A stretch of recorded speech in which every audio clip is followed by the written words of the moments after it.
জেলা ডিআইওকে পাঠিয়েছে, সেই জায়গাতে আমাদের নাম নেই।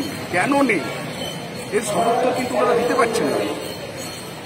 কারণ আপনারা জানেন যে সুপ্রিম কোর্টের রায় অনুযায়ী কোনো জায়গা থেকে সেগ্রিগেশন করা হয়নি, তাহলে ওনারা কোন তথ্যের উপর ভিত্তি করে সেগ্রিগেশনটা করলেন? আমাদের এই মূল দাবি।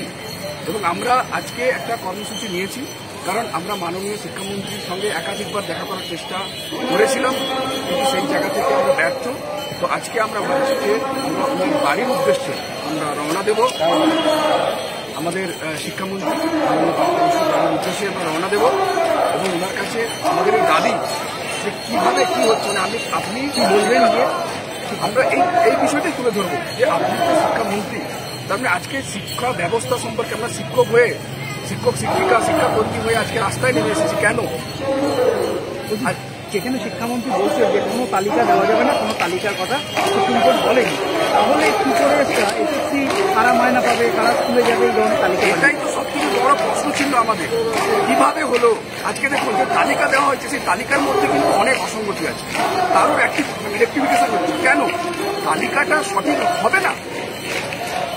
প্রশ্নটা এই জায়গায়, তুমি তালিকা দিচ্ছ আফটার থার্ড কাউন্সিলিংটা তুমি কোন তথ্যের উপর বেস করে দেবে? তোমার নিজের তথ্য তো, তাহলে সেই তথ্য যদি আমরা থাকি মেরিট লিস্টে, আমাদের নাম নেই কেন? কজন যাবেন? আমরা চেষ্টা করছি ম্যাক্সিমাম, খুব বেশি আমরা নিয়ে যাব না, তবুও প্রায় 100-150 আমরা যাব।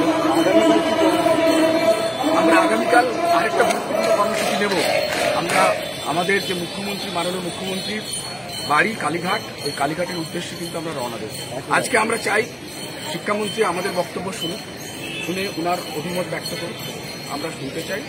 তারপরে আগামীকালের কর্মসূচি মাননীয় মুখ্যমন্ত্রী বাড়ি। পুরো নাম আছে? আমার নাম বিপ্লব দিবাড়ি।